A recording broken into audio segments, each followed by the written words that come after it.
All right, let's also tell you how my colleague Jude Sanit was in conversation with R. Dinesh, chairman of TVS Supply Chain Solutions, about the next generation GST reforms. Let's listen into that conversation. So I think, as always, I think we are dependent on the growth happening in the economy in general first, primary. And I think this is, as I said, a best kickstart which we can have. As both from not just as a supply chain company, but as a supply chain sector, if I look at it, I think it becomes very important that we have the goods available in every part of the country. So as we look at the demand forecasting and work with each of our customers in that sector, I think it's a great opportunity. First and foremost will be to make sure that what stocks we have, how do we reach the consumer at the fastest speed and make sure that we complete that sale. Second is planning for the growth which is going to happen going forward. And anyway, with the festive season very much part of this growth story, I expect that we will have, I would call it, to be on our feet to make sure that we meet the customer expectations and our client expectations. Right.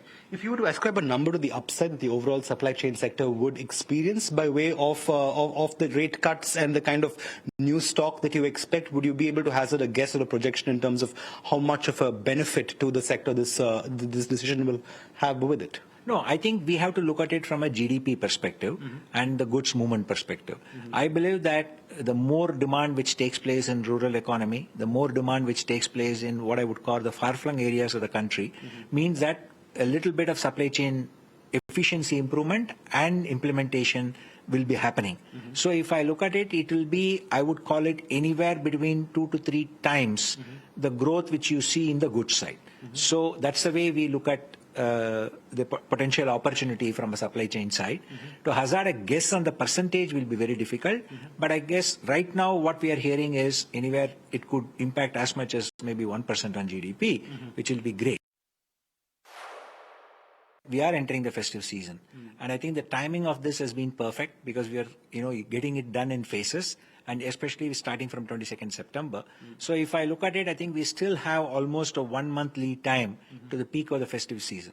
So I don't think that is going to be a major stress. Yes, the planning is going to be very important, and that's where the quality of the supply chain companies and the services which they provide become a differentiator.